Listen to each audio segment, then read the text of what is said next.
he said he wanted to worship you. Yeah. And then I told him, I was like, I think that's like my thing. Your thing is that you want to be worshipped.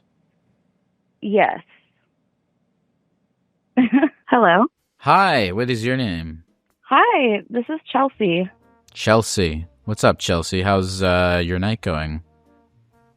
It's good. Is this Lyle? This is, yes. Wow. No way. Have we spoken It's before? great. No, never. Well, how nice Long time listener, though. how nice that we finally get to chat. I'm here. You know what, Chelsea? I'm gonna let you know right now. I'm nowhere but here. You have my full, complete, utter attention right now. I mean that. I don't know. I feel very locked in today. So. Oh my god. So let's do that. I'm turning all the brightness on my computer down. I'm not even looking at the fucking computer.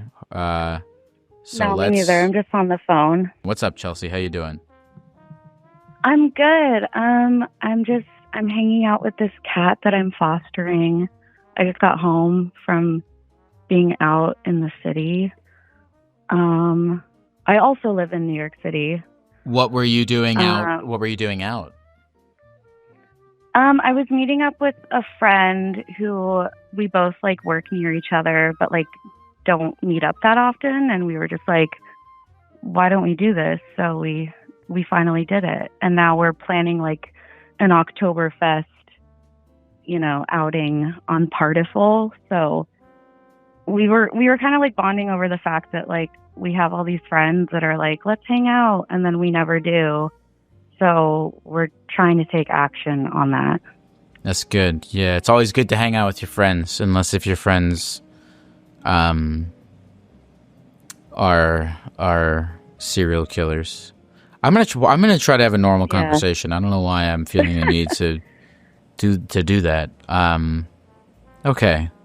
Let me ask you this, Chelsea, and it's fine if not. We can go in a million different directions with this, but was there anything specific that you said you've been listening to the podcast for a long time, so you've probably heard all the things. And I'm not saying necessarily that we have to talk about any depressing things from your life, unless if you want to.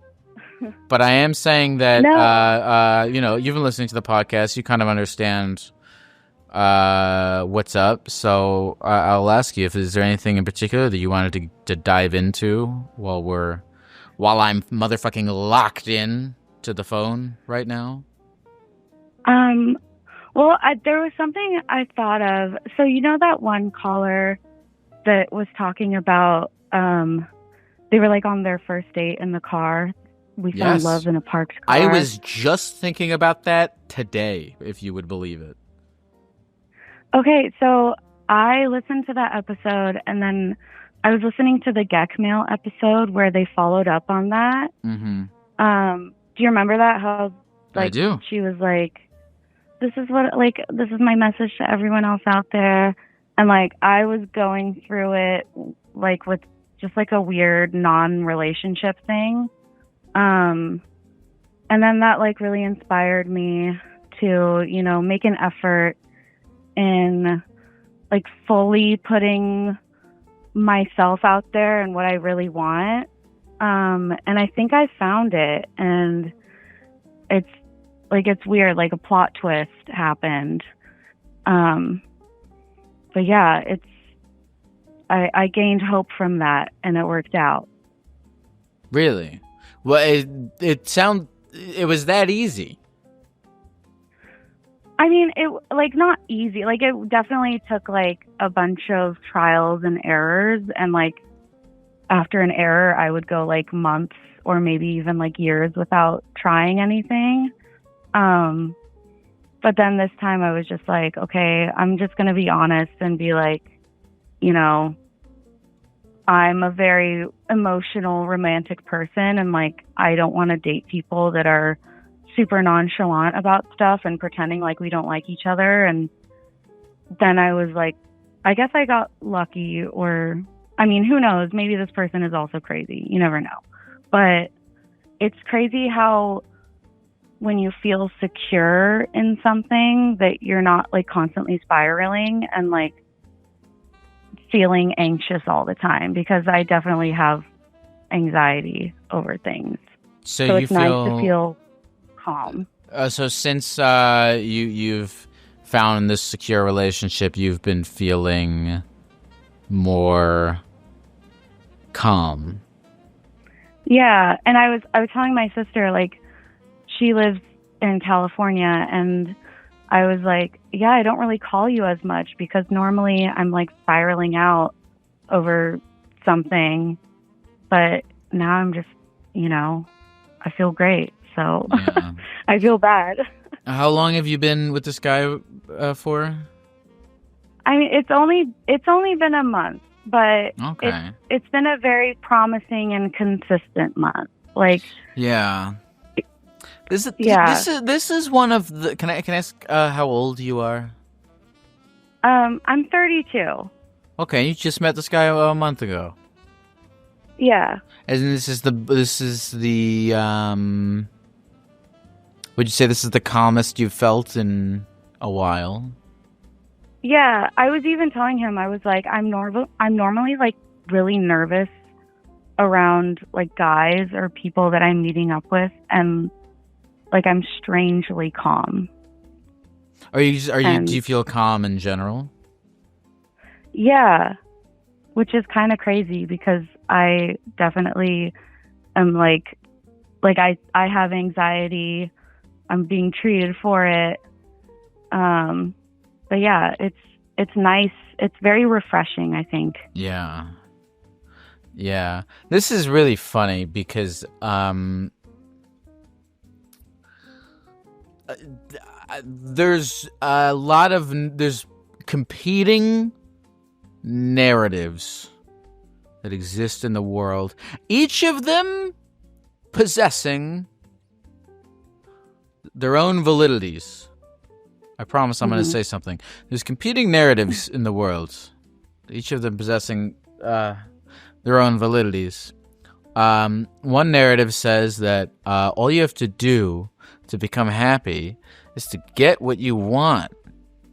And that's what makes sense. You want love, and then when you find it, you feel better. And then there are narratives that go, you actually need to not want anything, and you have to be okay with being alone and poor and living in a tree.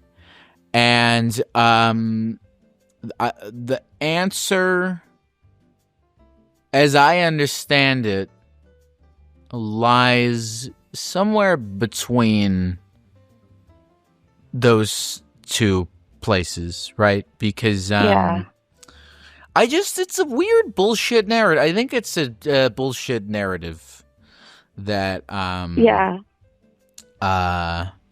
you're supposed to be totally okay being alone. I think it pisses people off. But on the flip side is, of course, if your whole life mission is to find someone to make you not anxious, then there's something weird. It's not it's like very not black and white in either direction. Yeah. That's just what that's just what's going through my mind as I'm hearing you talk about this. What did you see? No, I was going to say, like, I saw something where it's like everyone says that, it takes a village and everyone needs their village. But nowadays, people can't really deal with being inconvenienced. But that's kind of the point of, like, having those people is, like, you would go out of your way to make them feel included. And I think that's, like, it's something that I've thought about, when it comes to like having people in your life. Like, am I getting back as much as I put in? And I feel like nowadays people are so quick to write things off as like, well, I'm not really getting anything in return. So like, I'm just not going to put any effort into it. But yeah, it's a give and take. So you feel calm. Yeah, it's very strange. This is the first time you're 32. Is this the first time you've ever felt calm? I mean, relationship-wise, yeah. It's like I haven't had much experience in adult relationships. But yeah, it feels nice.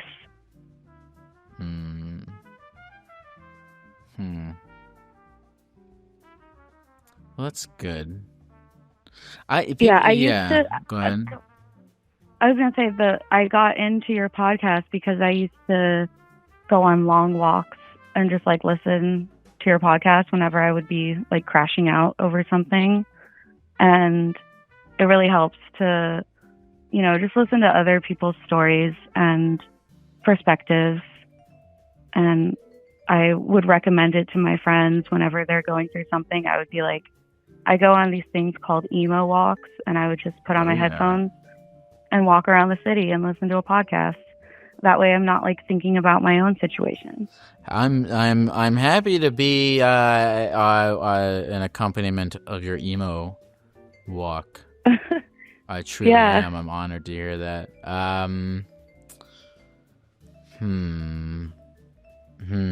So this is so after many years, you're like, okay, let me finally really try to put myself out there. And it worked. Yeah. And I think what really also clicked was like being honest with myself, and like it's okay that I feel like I'm needy in relationships. And you know, now I've learned, like, you know, you'll find someone that is okay with that, because this guy was like, I want to worship you, and you know, I want to be with you, and he was very, you know, vocal about he said interest. He said he wanted to worship you. Yeah, and then I told him, I was like, I think that's like my thing. I think that's a thing that people have. Your thing is that you want to be worshipped. Yes. And yeah, we had a whole conversation about it, and he's on board. Wow, interesting. What does that mean to you, to be worshipped? I mean, like, so far it's just like, it's the attentiveness. You know, he'll text me every night and every morning, like, good morning, beautiful Chelsea. Good night, beautiful Chelsea. It's very sweet and romantic. And, yeah, I feel like I have his full attention a lot of times, which is great. Is he older or younger? He's 2 years younger. But I am a benevolent goddess, not malevolent. Okay. Does that worry you at all? Like, do you can you have respect for someone who blindly worships you? I mean, I do, in a sense of like, we really had a connection before this conversation came up.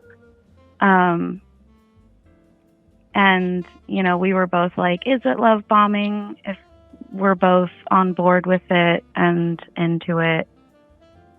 I don't know. But no, I think I respect it, because to me, I feel like a man who can lean into his romantic side, like, I like that, because I've dated guys before where like they won't even hold my hand, and I'm just like, what's the point? Like, do you even like me? You know? You've dated guys who won't hold your fucking hand? Yeah, no, these exist. They're out there.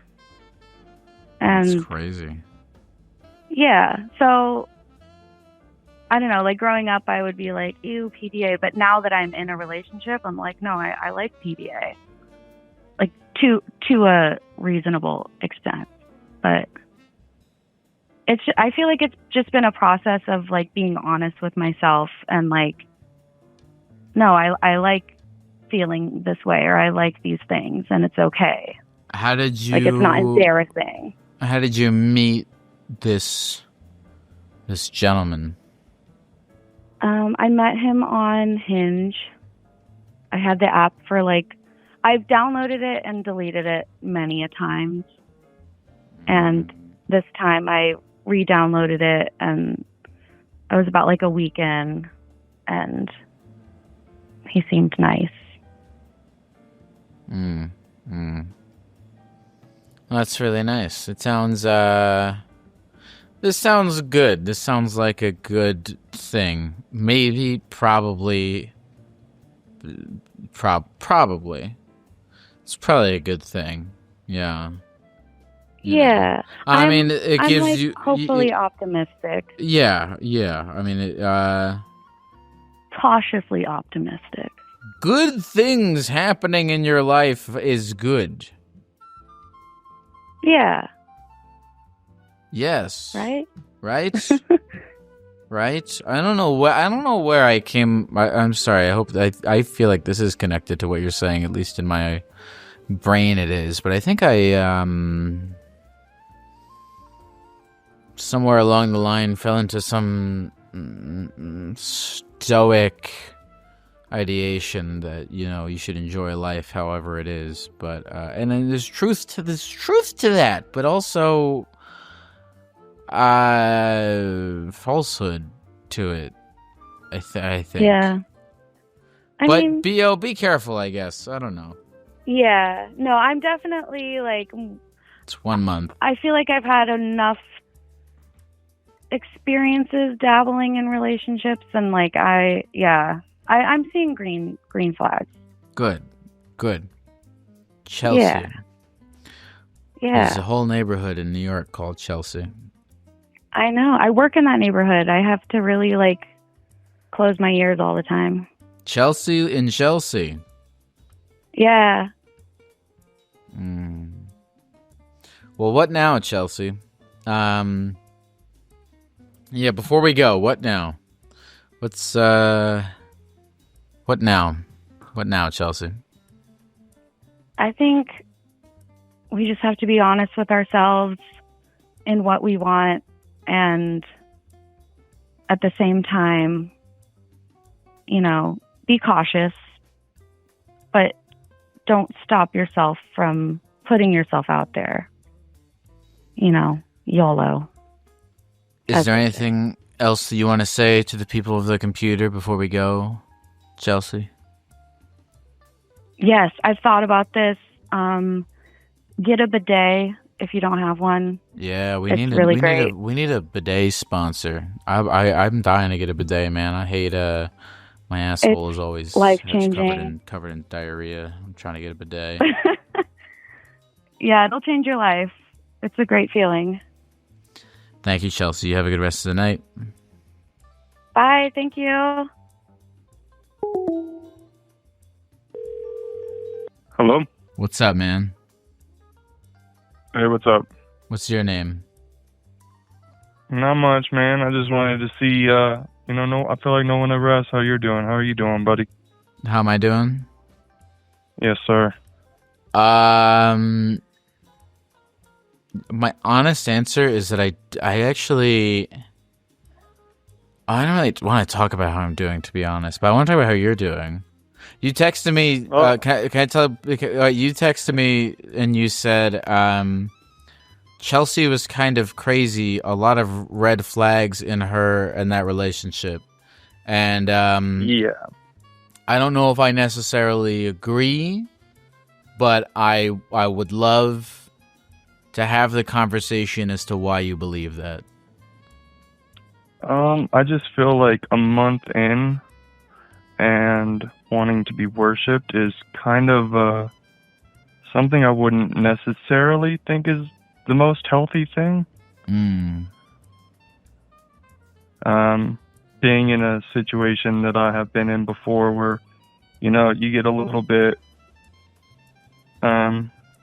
obsessed about someone, not necessarily obsessed, but really enthralled with, it can lead to some really hard times.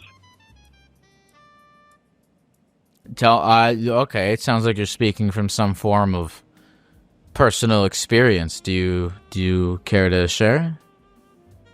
Yeah. So, basically, it just, you get really attached to someone, and then when things aren't always ideal, health issues, things of that nature start to occur, a lot of hardship happens.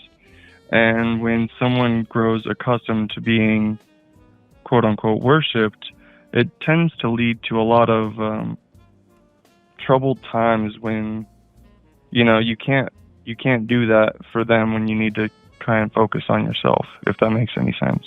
Yes. And so I'm worried that I mean no disrespect to her, but it's just it can lead to a lot of really hard times down the road when that's what your relationship is kind of become and almost based on, and it no longer is. Yeah, I see what you mean. Because something can start off with a dynamic of I want to worship you, and then you can debate as to how fuck.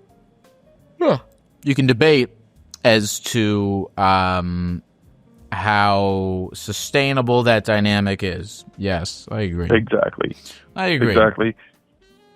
I agree. And that can lead to a lot of really, really tough decisions and hard times, a little bit farther down the road. Not necessarily saying that it will always happen, but it definitely can. And most times it leads to really tough decisions that are later in life. I mean, I know that she was in her early 30s, so, if it happens when you're 40, these things can become even more, devastating. How old are you, sir? I'm 31. Did you have a woman in your life once that you worshipped? I wouldn't say worshipped, but it was like a heavy codependency. Sure, yeah. Or that one, or that wanted you to worship her. In a sense, yeah. Like a big sense of, not like what you will do for me, but always expecting me to, be the provider of financial or emotional or mental help. Yeah. It's funny. I've had my own experience with something like this, and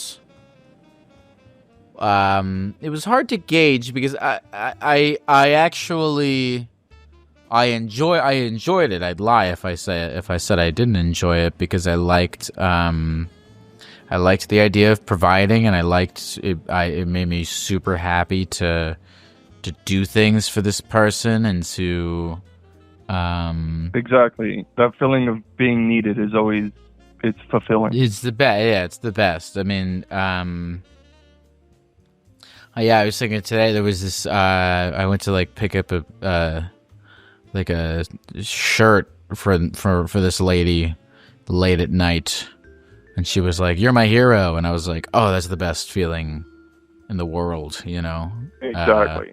Yeah. But and so there's actually, I know from the guy's perspective as to why that feels so good, and why that, even though I guess it doesn't on paper sound like a good arrangement, but it can feel really amazing to feel needed and to feel like you're really taking care of somebody else and whatnot.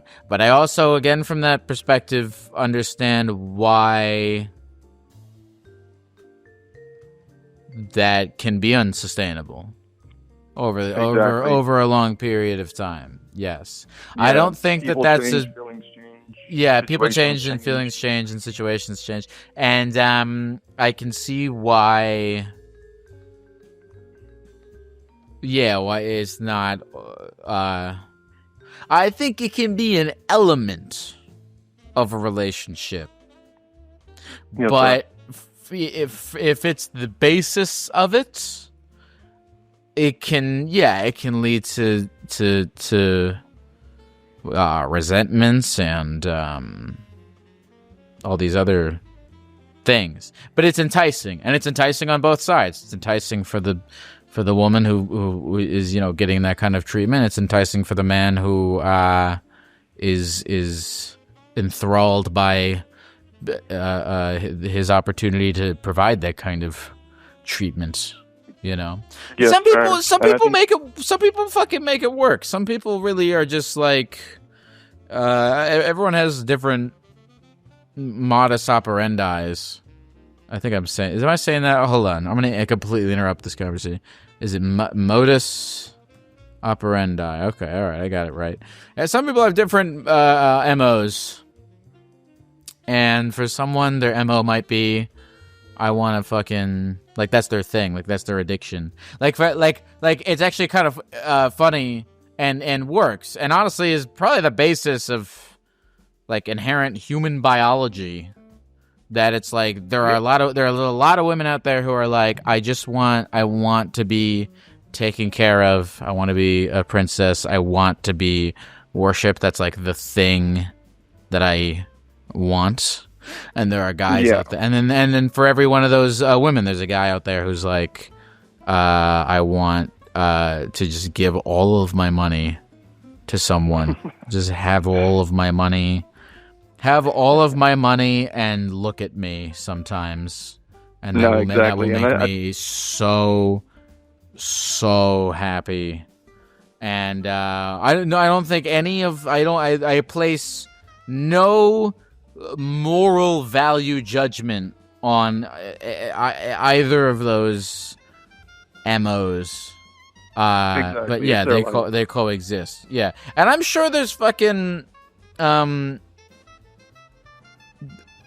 long-term relationship, well, however, long-term-ish relationships that operate that way, but they have kinks for sure. I get what you're saying. Exactly. They have kinks. Yeah, really spot-on advice with being cautious. It can be a little bit dangerous when it's, you know, a month in, right, and that's going on. Especially, like, not saying that Chelsea is by any means, but if somebody could be emotionally unstable and then having this dynamic, it could turn into something very toxic and really hurtful at the end. Yeah, I see what you mean, and I appreciate you going at this from a logical perspective, because yeah, the emotional roller coaster is kind of running high.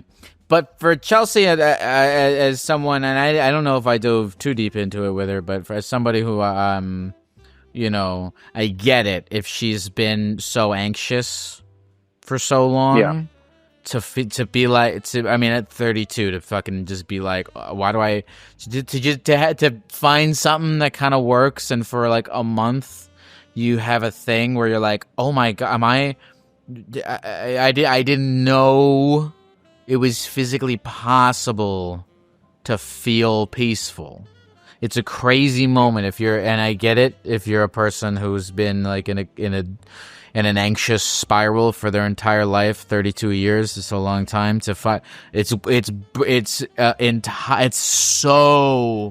so exciting, this idea that you might be relieved of this fucking burden. But it comes back. You know, it comes back. It doesn't leave. It doesn't leave. You come back down to ground eventually. You come back down to ground eventually, and it might be a kind of a 2 steps forward, 1 step back, kind of a coming back. But you got to be wary, because I've experienced this multiple times in my life, where you enter a new relationship, or you have just a new lease on something external to yourself, or fucking internal to yourself, gives you a new lease on life, and then you're like, oh, this is great. Everything's gonna be amazing forever. I fucking finally figured it out. Oh my god. They all told me I couldn't. But I did it. I found a man to worship me. I found a woman to worship. I'm so calm. I'm so happy. Everything's great. And it's going to be like this forever. Let's get married. Let's have 3 kids. Have all my money. Joint bank accounts. Vegas shotgun wedding. Everything's going to be great. Because, of course. And why would you not do that? Why would you not? Yeah. If you've been going insane for 32 years. This is nothing. This is not pointed at Chelsea, by the way. This is actually just, I'm drawing this in general. I'm drawing this general and from, my own life and, just knowing whatever I know about the human condition is, of course not. Of course. Yeah, of course. You get, if you find something that gives you some sort of relief, you're going to be drawn to it like it's oxygen. So of course, and I don't blame anyone. If you get like the people who are like, yeah, I met this lady at a bar and we got married in 2 weeks afterwards. That's not a weird story to me. They used to be a weird story to me, and now it makes perfect sense. Oh yeah. I don't know if it makes perfect sense. Yeah, I don't know if it makes perfect sense in terms of this is a logistically good decision, but it makes perfect sense as to why people are driven to do that. This is perfect sense. Sometimes it just, it could just take that one spark to, change something different in that person's life, which could lead to a better life for that person individually as well. Yeah. And I used to think it was like stupid, but sometimes it just you can connect with a person if you really motherfucking connect with a person, especially if you're like weird and you don't connect with a lot of people and you finally find someone you do kind of connect with. It's like, yeah, I could get why you're like, well, fuck, let's go all in. When the fuck, I've never felt this way before. Let's keep going. But it also has the potential to leave you high and dry. But you know what else has the potential to leave you high and dry? I mean, remember the lady a few episodes ago who got divorced? She did everything right. That was her whole thing. She did everything right. She dated for, she got married the way that, like, my fucking parents did, in a way, where they date for a while. Like, that normal shit. You date for a while, and then you decide maturely, on a mature, regular adult timeline, to have children and to get married and to do all these things. And then then you get left high and dry fucking doing it that way. Right? So, no matter how you do it, no matter how you do it, you risk being thrown in a dumpster. So, you know what I'm saying? Am I making any sense? You absolutely are. I think you're speaking perfectly, to be honest. Because I mean, it could happen anyway, and whatever works for you works for you. But there is always that risk. So, whatever works for you, you just gotta go with what you feel. There's all the times where, like, a fucking, like, this is one of the ways in which I think I've matured. Is like I've been going back and, like, because there's calls from, like, there's a bunch of calls from, like, 2022 that I recorded and never did anything with, and I'm going back and putting them on the Patreon, and I'm, like, listening to some of them, and I'm like, 3 years ago, if someone called me and they're like, I'm 18 and I'm getting married to my other 18-year-old girlfriend, I'd be like, and I still think I'm a little bit right, but I'd be like, this is really stupid, and you guys shouldn't do this. It's not going to work. And I would be very, I think, convinced about that. But the older I get, the more I realize I don't know everything's beyond me, and there's been plenty of, I'm sure, relationships like that crash and burn because of the obvious reasons why they might crash and burn. But then plenty that just keep going, you know? I mean, we had that guy on the podcast. He's 32, been with the same lady since he was fucking 16. So, like, it's not a one-size-fits-all solution. Well, I'm going to stop talking in generalities. What's your name? My name is Brandon. How's your love life going, Brandon? Right now I'm single. Very cautiously single. Cautiously single. You're 31? Yes, sir. What does cautiously single mean? What's the difference between single and cautiously single? Well, when I was younger, you know, I'd just go out, have a good time. Didn't really care about what would happen. You know, sometimes you meet a girl and things just turn into a situationship, relationship, whatever it may be. But as you go on, you really have to start putting things in perspective and realizing, like, you know, sometimes one good night is a good night, but you got to really focus on what the goals are in your life and who can match those and what's suitable for you. Yeah, that's true. What did you get put through the ringer? A little bit, yeah. It was just a lot of ups and downs, miscarriage, all different sorts of financial struggles, mental struggles. So now it's just kind of like, you know, I'm really focused on timing isn't really my issue. It's more of hitting the target where I need to, if that makes any sense. Explain a little more. Hitting the target when you need to. Like my goals, who I want in my life that can help me achieve those goals, who has goals themselves that I can help them achieve. Work as a team, not necessarily individuals, but, you know, individually a team, if that makes any sense, where we can both succeed and try and just build something together that's more than just the initial feeling of, oh my gosh, this person's so great, I want to be with this person, and more of like, all right, let's take things real slow and see, you know, how are we going to be feeling about this in a month, 6 months, a year? Like, are we still on the same page, same wavelength? Is everything working out? Things of that nature.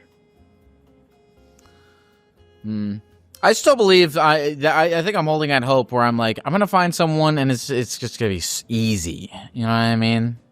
I don't know. Oh yeah, that would be the goal, but and that's why when you go through some really hardships and tough relationships, sometimes maybe I'm just a little jaded, but sometimes I have to really slow down and not just get caught up and wrapped up in the emotion. I've met people in personal life and on the show and in whatever where they're like, some people it is easy. I think some people it is just easy, and then other people, they're a little more jaded about it.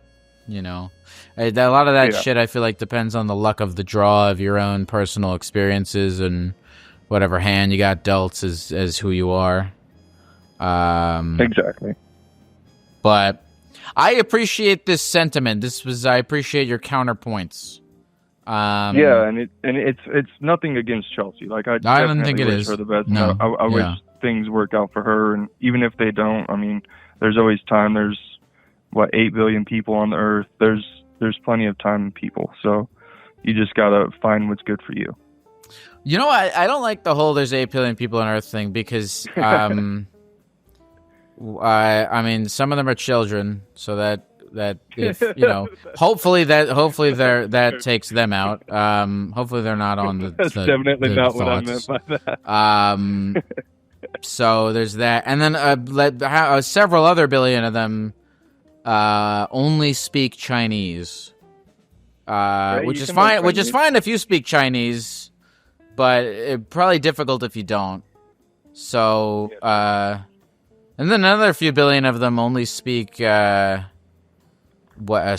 maybe. And if you don't speak Spanish, that you're fucked on that. So I don't think there's really there's not 8 billion. You don't have 8 billion. And then also a lot of those billion people are just way hotter than you and they would never consider being with you. So you gotta.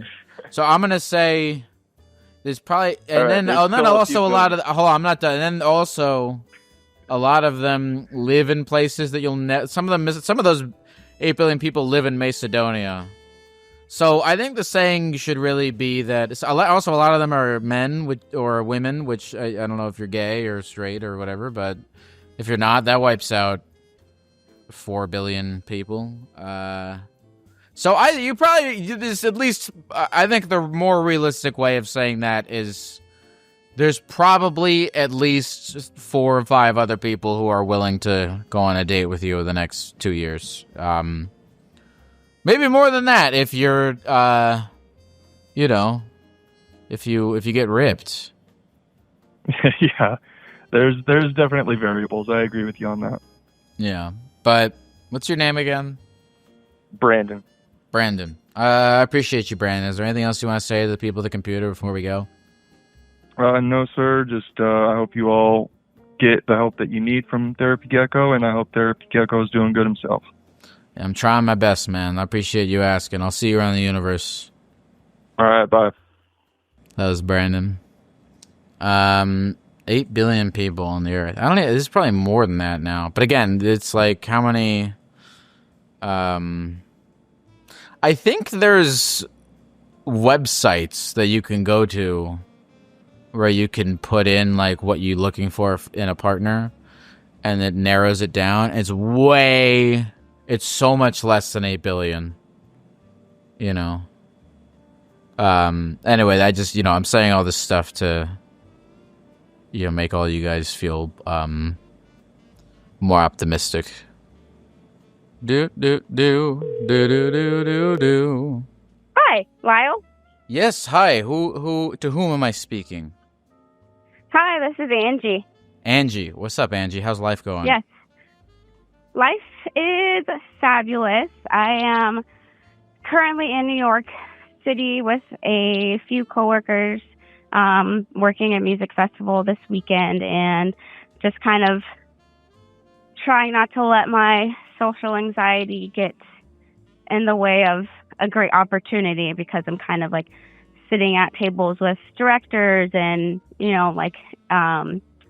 managers and supervisors, which is the first time I've gotten to sit with them and talk to them and get one-on-one time with them. So I'm really just trying to put myself out there. But I flew in today. I left this morning at about 6 a.m. and now I'm here. I had some pizza. It was really good. This is my first time in New York City as well. And we were walking to this rooftop bar, and a shit ton of rats just came and ran across us. It scared the shit out of me. Yeah, there's a lot of rats. There's a lot of rats here. I was like, what the hell? I came from Phoenix, and obviously I don't just see rats scurrying around anywhere. So it was pretty crazy. I definitely yelped and clenched onto somebody next to me, because that was a whole new experience for me, because it was not only one, it was like 7 of them.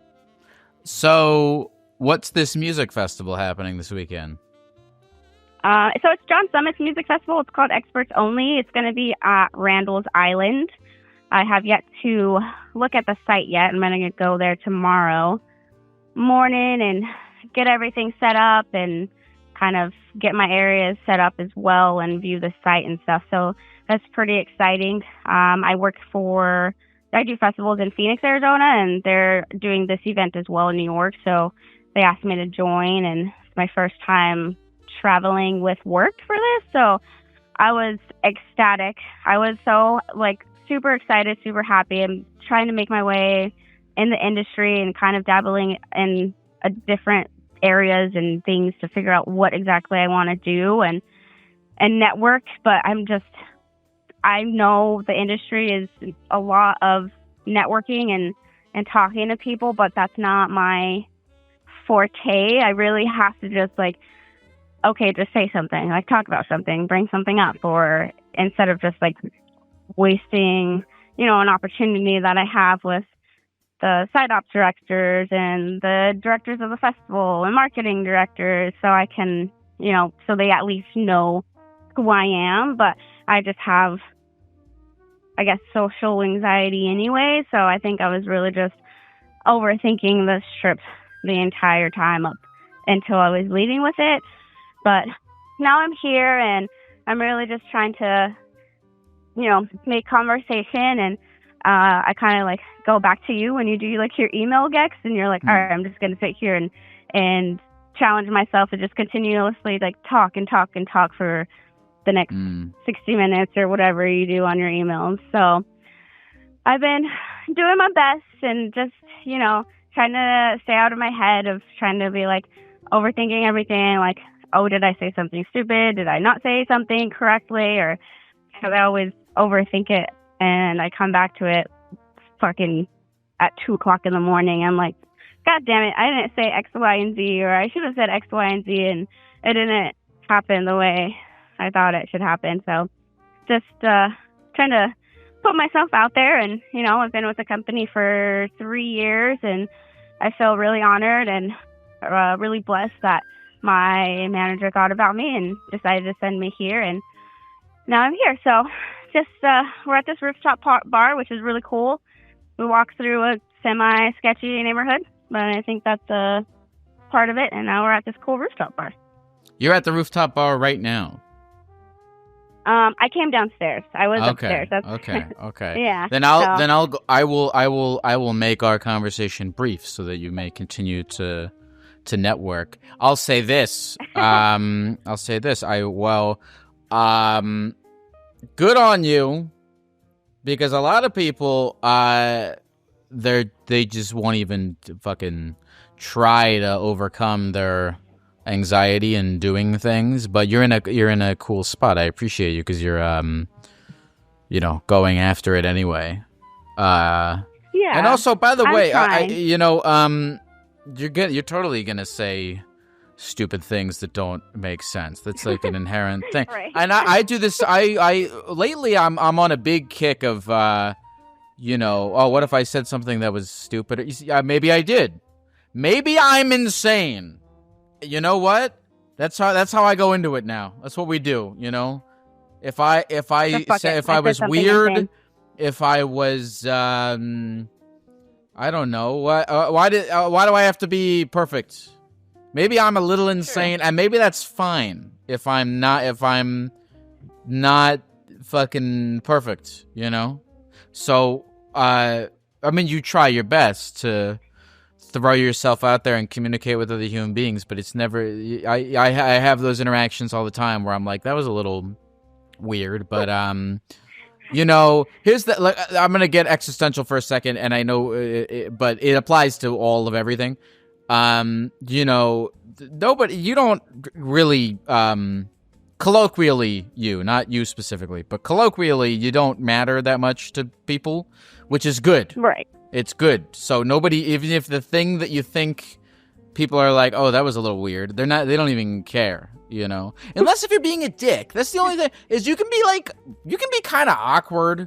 You can be a little annoying. You can be kind of awkward. And as long as you're not like an asshole, no one really cares. That's why I hate television and movies. I know it's such a broad thing to hate. And this is a stupid thing to say, but I hate you know what it is? We've watched, this is such an old man rant. We've watched so many movies and TV shows where everything that everyone says makes sense. This is why I like doing this podcast. Just sometimes it's awkward. Sometimes we talk over each other, or someone calls and it's a little awkward, or I'm a little awkward. I'm saying things that don't make sense. And that's good. I think there should be more, We've modeled our ideas of what a conversation should be like over this kind of perfected version of it, instead of just accepting that we live in a stupid, weird world. So, all this to say, you're fine. You're going after it. You don't have to make 100% sense. You don't have to make 100% sense, as long as you're just existing positively, because that's what most people I think care about is, you're easy. You're easy to be around. You're excited to be alive. You're not a dick or a bummer. So whatever, you say something that doesn't make sense or a joke that is stupid, who cares? Who gives a shit? So, yeah, and I'm just trying to put myself, there just so that, the company knows that I value, being a part in the music industry, and it's something I'm passionate about, and it's something I really want to branch out to. So I'm just like trying to just make conversation and ask about how they got there, or like internships, or just talking about the day, or like shooting the shit, so that that I'm there as not only a colleague and but as a friend as well. And so you're right, I just have to just go in it positively, and I think that's what I've been doing, and I'm like, I've shown that I'm super excited to be here, and I'm really enthusiastic about being here too, because I mean, what the fuck, they sent me to New York. That's crazy. I've never been here, and this is my first time flying out. What do you have you spent much time outside of Phoenix? Yeah, I've gone to Mexico. I've gone to different states and stuff.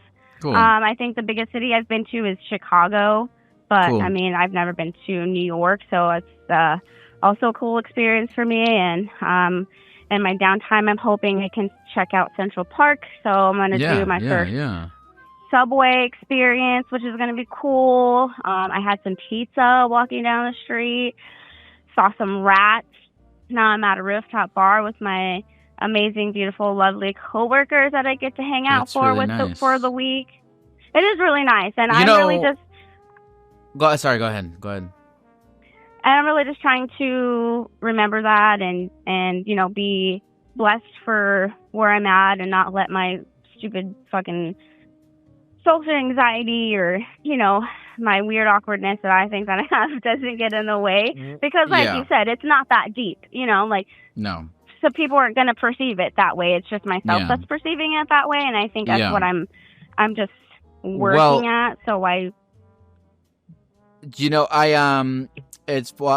more it's funny. Things are really about perspective, right? Because New York is now just like riding the subway. I do it every day, but I forgot it's like a thing, or like a lot of weird shit that you do. You forget it's like a thing, Right, because you do it so often. Well, listen, Angie, I don't want to keep you waiting from your friends. I think you should go up and enjoy that rooftop bar. But I'm glad that you called and checked in. I'm glad remember, you can say whatever you want. No one cares. I mean, that might be terrible advice, but I feel it in my heart. Right, exactly. Is there anything else? That's what I'm trying to do. Just say things. Just talk. I feel like I have important things to say. Some might not be important, fuck it. But, at least I'm conversating. Is there anything else you want to say to the people of the computer before we go? No, that is it. Thank you so much. I really appreciate it, and I love you so much. Thank you. I'll see you around. Thank you. Good luck with John Summit. I heard he makes music. Yes, he does make music. A lot of pop music. Bye, Angie. Have a good night. Thanks. Bye. Bye. John Summit. Who is? I'm gonna look him up. John Summit. Summit. Not John Oh, look at this guy. This is a little guy. He's a guy. He makes music. He plays what does he play? He plays dance music. He was born in Naperville, Illinois. He's 31 years old. What a life. Isn't that crazy? Isn't that... I've been thinking a lot about all the lives you could live. Think about it. How many people have ever been born? Hold on. This is what we're doing tonight. Hold on. How many... this is how many people have ever been born. Okay, 120 billion human beings are estimated to have been born in all of history. And if you're lucky, you get to be, and if you're the lucky one of 120 billion. You get to be John Summit. Look at this guy. He performed at Coachella. Look at this guy. Or you could be addicted to methamphetamine. John Summit might be addicted to methamphetamine. We don't know him that well. You could live in Waterloo, Iowa, and work at a bank. You could live in Venezuela on like a farm. You could be an old Venezuelan man. You could be John Summit. There's so many people you can be. Well, not really. You only get to be one. You only get to be one person. But there's so many people that are being that one person. It's a lot. Good for John Summit. I hope he has sex today. Thank you for calling, Angie. Hello? Hi. How's it going? Better now that I'm talking to you, actually. I really can't believe I'm on the phone with you right now. I was not expecting this. Have we ever spoken before? No, we have not. Sweet. Kick ass. What's your name, man? Well, my name isn't Kevin, but we'll go with Kevin. Okay. Kevin, you sent me a text. You said, I have little faith in your advice on making friends and finding community, even though you're probably right. So I want to take this message you sent me and I want to do a few things. One is I want to get an idea of, because I say a lot of things and then I forget what they are because I have dementia. And so first tell me what your understanding of my advice on how to make friends is, and then tell me why you have a little faith in it. And okay. I'm not saying I want you to be fucking honest with me. I don't want if you think I want you to know something. For if you think you'll offend me, I mean this with my soul. Is if you think you'll offend me by disagreeing with me, you'll offend me so much more by lying to me about your true feelings about what I said. Well, I would never lie to you. Okay, I'm you know what? I'm trusting you that you won't. I'm trusting you that you won't. So tell me why you have little faith in this.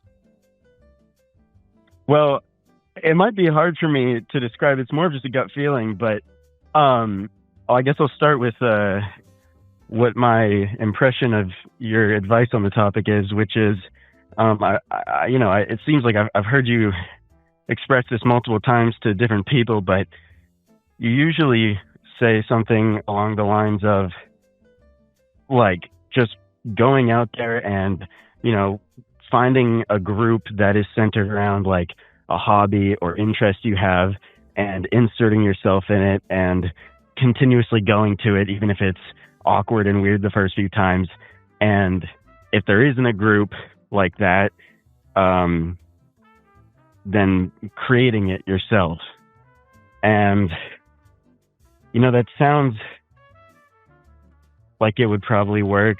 But, I've been trying that myself.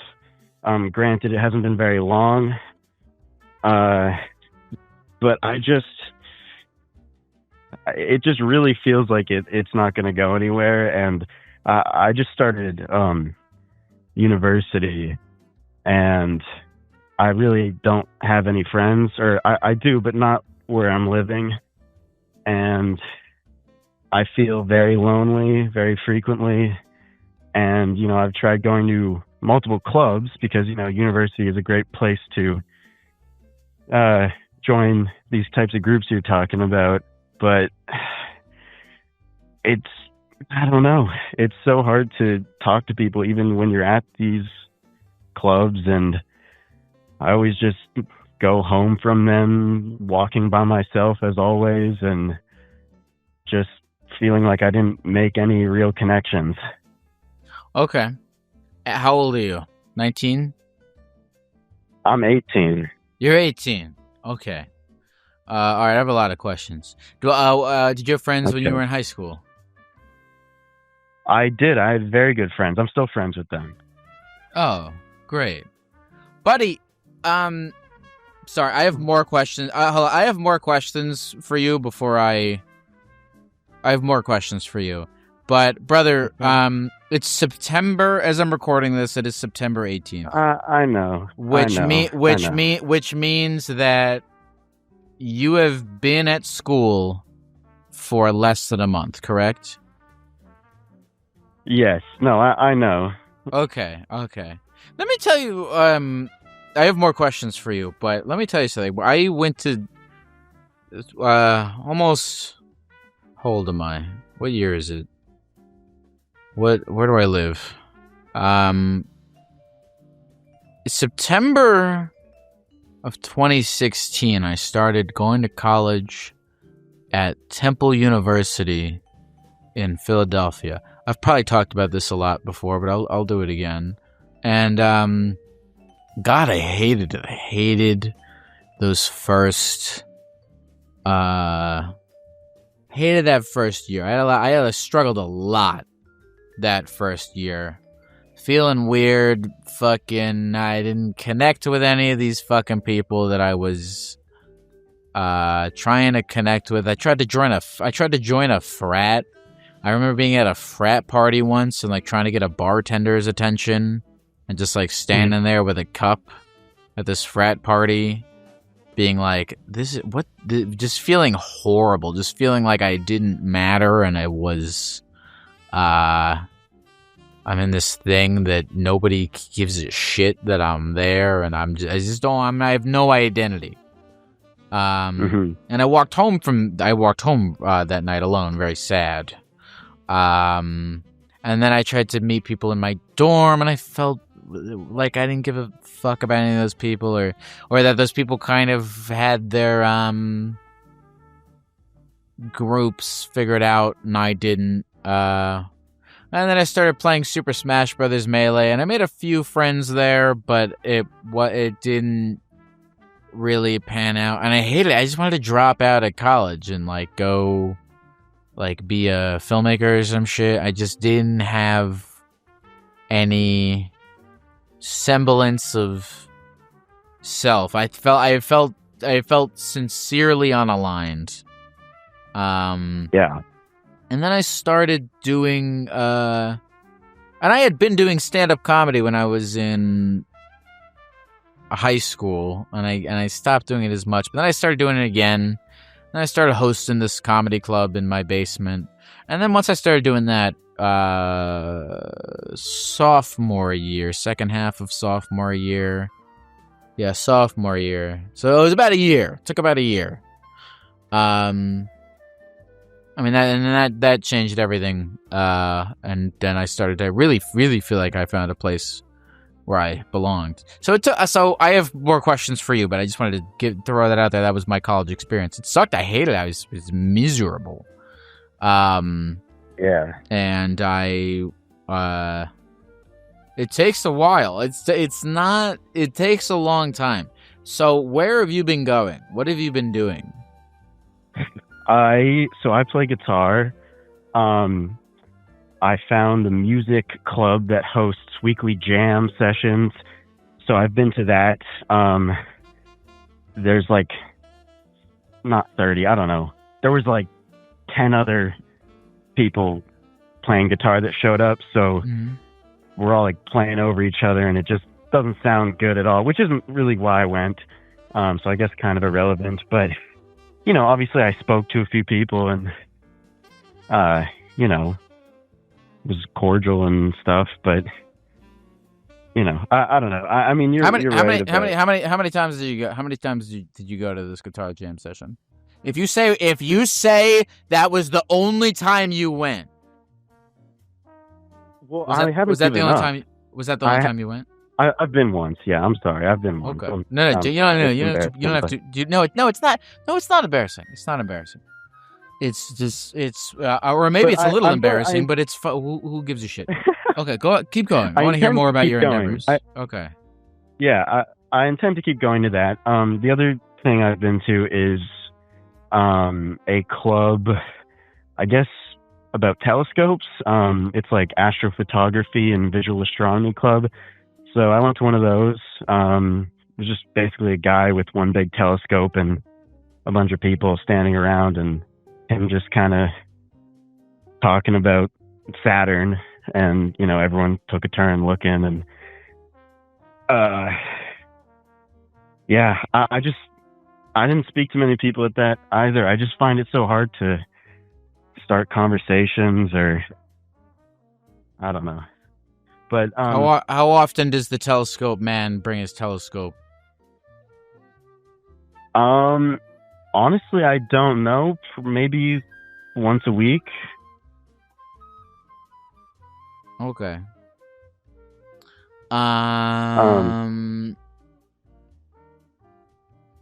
Okay. Okay. What else? Well, those are the only clubs I've been to. Other than that, I mean, I've interacted with my roommate. Obviously, I've interacted with a couple people on my floor. I've spent time with them. I've gone out with them on the weekend. But again, I mean, I don't have like zero faith that I'm gonna, always. I don't think I'm always gonna be like alone and I'm never gonna make friends. Like you said, it took a year for yourself. But part of the reason I feel like I'm going to really struggle with this for a long time is because although I had really good friends in high school and still have them as my friends, I didn't really make them. They kind of made me. I sort of was adopted. I started high school with zero friends because I don't really know how to make friends. And a kid who remembered me from elementary school sort of almost made it his job to make himself and his friends my friend. And, and then we did become very good friends, but that wasn't really my doing. I was just kind of lucky enough for that to happen to me. And I never made any other friends. But yes. Oh my God. What's your name again? Kevin. Yes, Kevin, you got you know what? This is fun. I like having this conversation. Yes, you got lucky. You did. That's what happens. That's the only way you successfully do anything. That's the only way that you, I think, find a relationship or start something or have like a thing that you start pop off or make friends is you get lucky. But one of the best ways to get lucky, and I do believe in, and I'm not going to be a bullshitter here, because I do believe in inherent, blind, true, honest to God luck. I do believe in that. But also, the more that luck finds you, the more you put yourself in situations for it to find you. Yeah. And it's a motherfucking grind. It's hard. You're also dealing with the throes of loneliness, and they're actively eating your brain and soul and your self-esteem. And I know, guys, I know what this feels like. So they're corroding you I don't know if that's how you feel, but I feel extremely corroded. You feel corroded, but you have to keep trying, and you have to believe, because you only went once to these fucking things. I mean, I'm part. Let I me tell know. you, I'll tell you more. I'm, you know, the thing I told you about, with the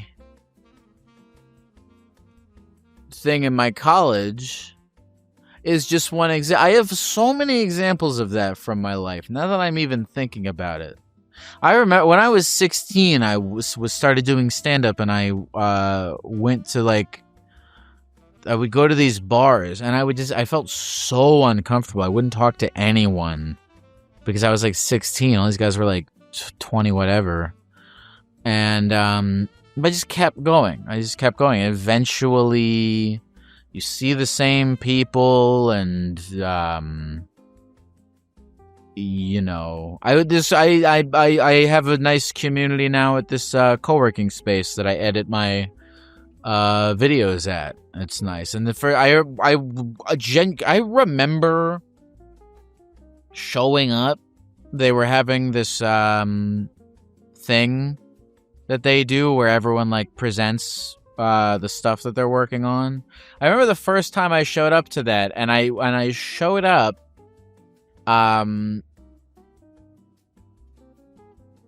kind of observing this culture that already existed without me, you know, and I'm just witnessing it, and I'm seeing it, and this is the first time, and I thought, I was like, fuck, man, I want to kill myself, like, fuck, like, I just felt bad. I know, you know, I felt bad, but I kept going, and I kept talking to people, and now I show up there, I feel so comfortable. I feel great. I know people there. I feel great being there, because I let myself just keep going.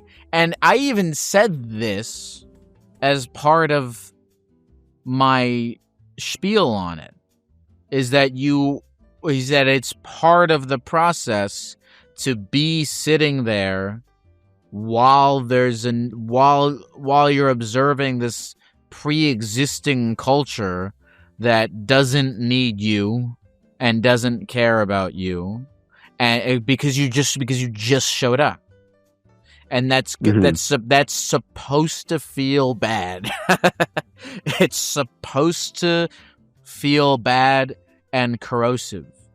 So when you show up to guitar place for the first time, or you go to chess club and everyone has their jokes and everyone has their things, and like the first day, it's supposed to feel bad. If you do that and it feels bad, it's normal, you know.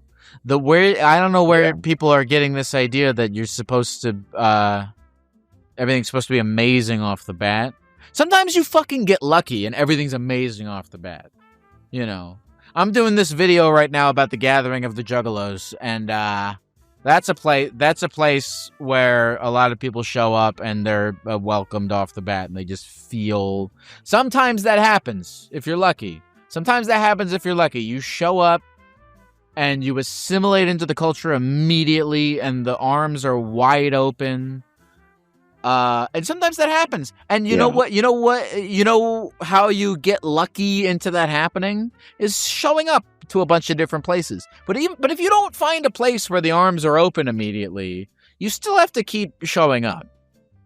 Like five times. And not only show up 5 times, but also like be like, hey everyone, like what guitar was a guitar club? What was the other one? Telescope.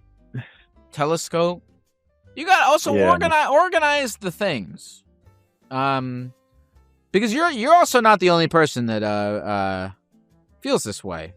So organize the thing, because you have to provide value to the community in some way, right? Like fucking if everyone like crap. Okay, now I have telescope one and I forget the other one. I don't know why my brain. Guitar. Yeah, hold on. So wait, I'm embarrassed. Right. Can we pause for 1 second? Hold on. Telescope Club and Guitar Club. Telescope Club and Guitar Club. Go to a fucking local bar and be like, hey, we're gonna put on a show for the Guitar Club. Whatever. Anything you can do to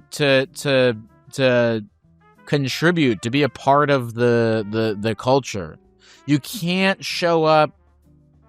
You can't show up and expect to become part of the culture immediately, and you can't show up and expect to be part of the culture without contributing to it in some way, shape, or form. But I swear on my life, if you show up consistently and you creatively contribute to the culture, you're there. You're just fucking there. And it's the people that get fucked are the ones that don't allow themselves to go past the initial discomfort that you feel when you're in a place that you are just know doesn't give a shit about you. But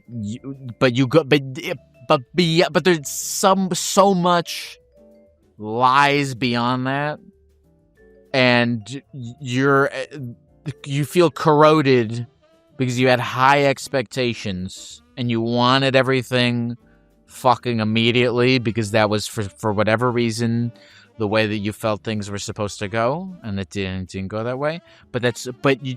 It's fucking not supposed to go that way. You're supposed to feel everything that you're feeling is the normal feeling that you're supposed to feel. Just keep going. But just keep going. You know, well, it's been a fucking month, man. It's been a month. You're 18 years old, and it's been a month. Don't yell at me, okay? No, but it's funny because the friends that I made in high school, actually, when I first started hanging out with them, they were already friends with each other, and I wasn't friends with them. And actually, it was a similar thing where, the first few times I hung out with them, it was weird for me, and it did take a while, but now they're my best friends. So I do think you're right. I understand I'm very young and insecure and all that, but I don't know. There was a caller who, if you remember, I don't know, recently, who talked about also feeling alone on a university campus, and he would talk about always seeing other people in groups and him always being by himself, and I related to that. And then I've noticed, and I think he did as well, that if you look around, there really are a lot of other people walking around by themselves as well. But surprisingly, I thought that realization would bring me solace, but the fact that other people are suffering doesn't really make me feel better about my suffering.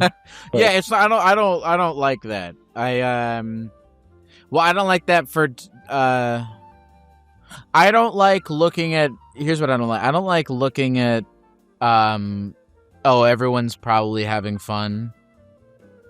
And I also don't like looking at not everyone's having fun, because it's detracting still from yourself. You know what I mean? This is about you. It's not about anyone else. So who cares who's having fun and who's not? It's not even a relevant thing to your plan of action. Yeah. So I would just put your blinders on. Yeah. Be a little entrepreneurial about it. Bring a fucking pie to the crap. Now I forgot both of them.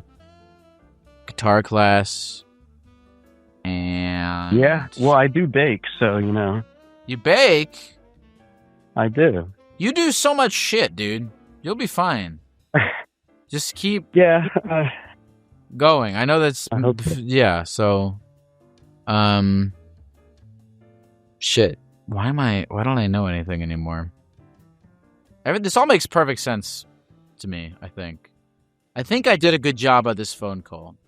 I think I'm good at doing this podcast. I think so too, because otherwise I wouldn't listen to it. Kevin. Yeah. Oh my God, Kevin. Kevin. Yes. Yeah. This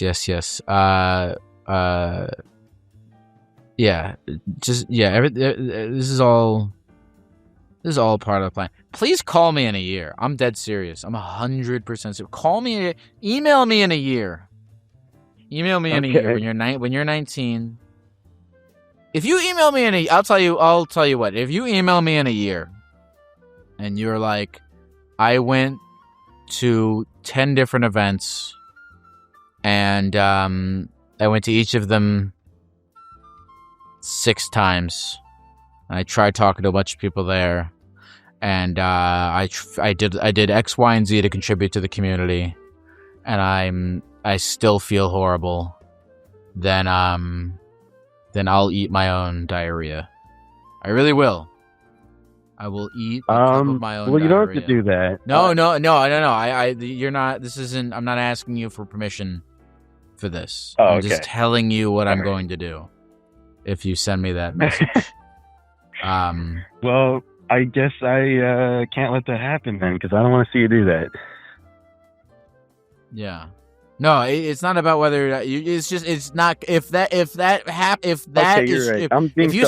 you send me that, no, it's not selfish at all. It's nothing. If you send me that message and it's not like a troll, like that's actually what you did, I'll diarrhea a little bit into a Dixie cup and I'll eat it. I really will. I'm 100% serious. So, do all those things. I will. I'm not giving up yet. I just, I think I don't know. Kevin, is there anything else you want to say to the people of the computer before we go? I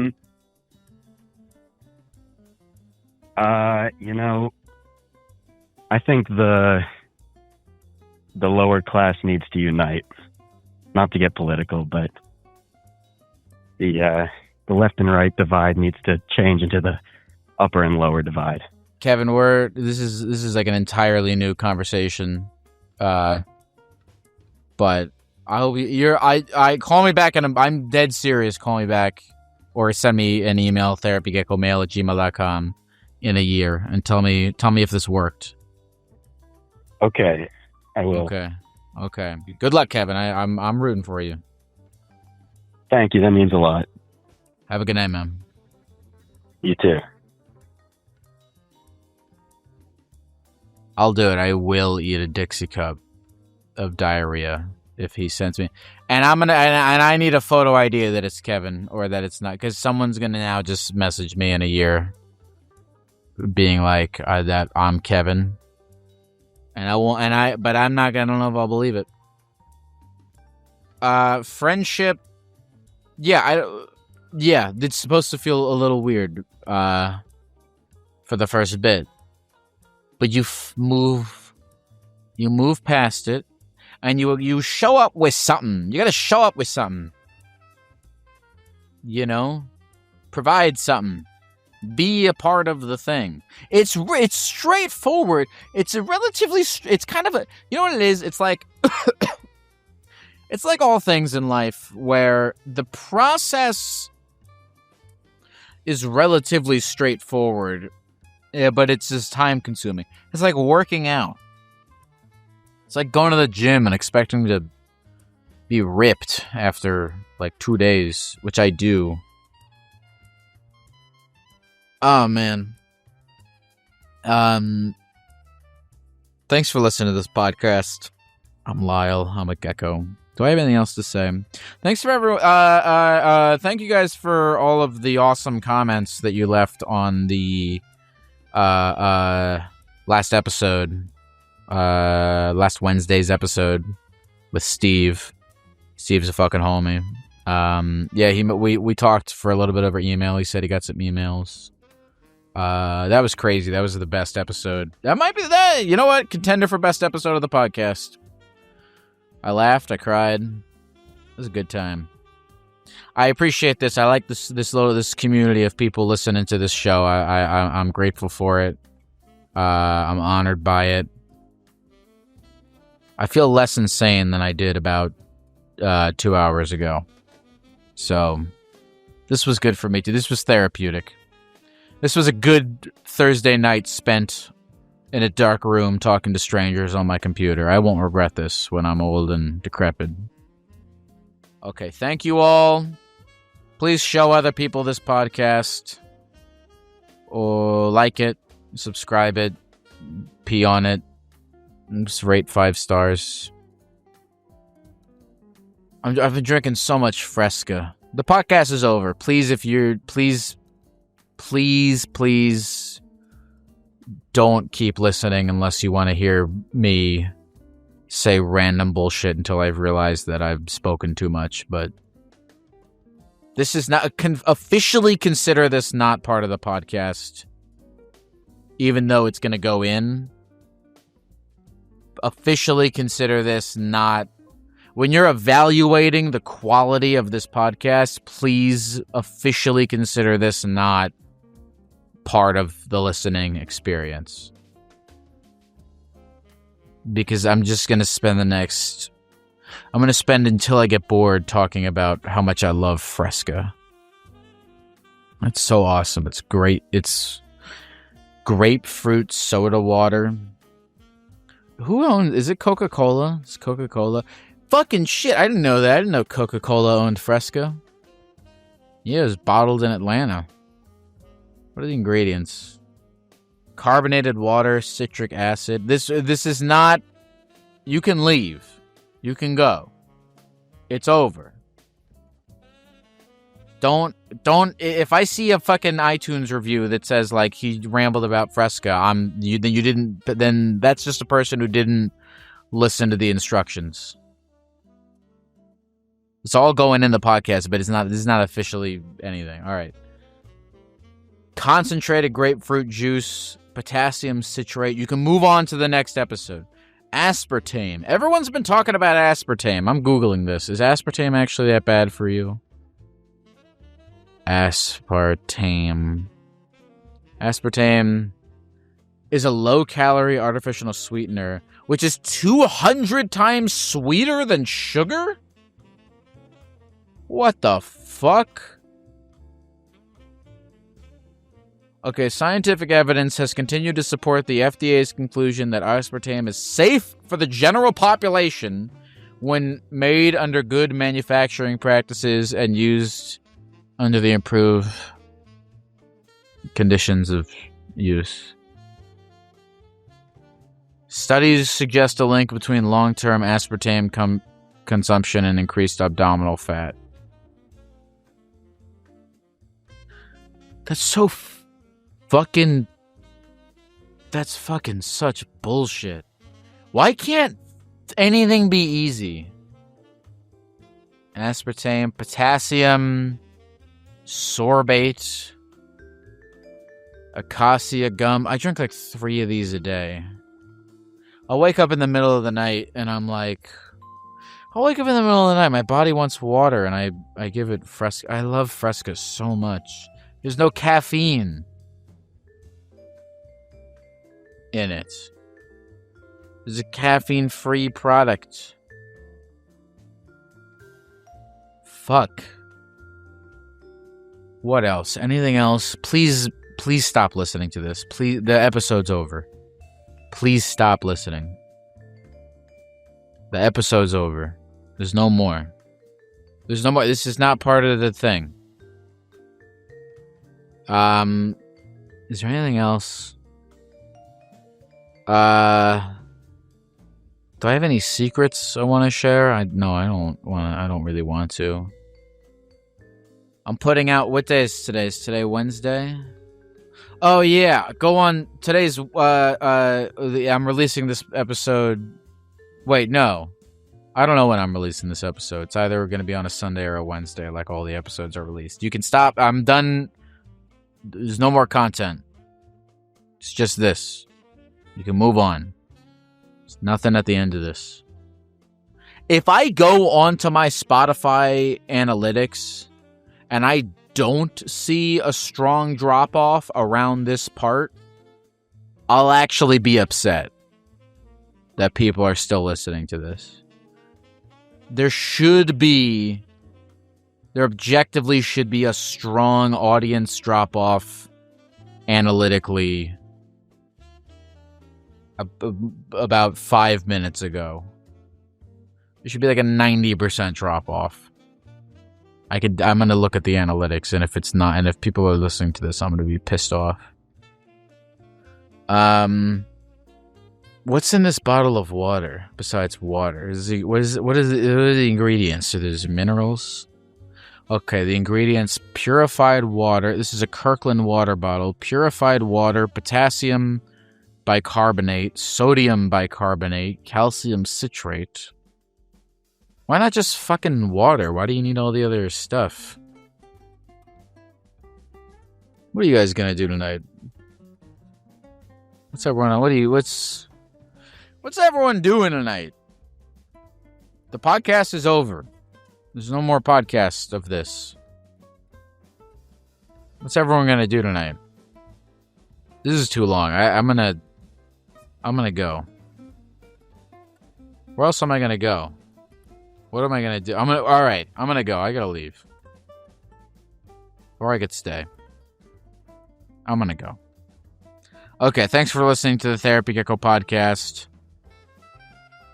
I love having sex with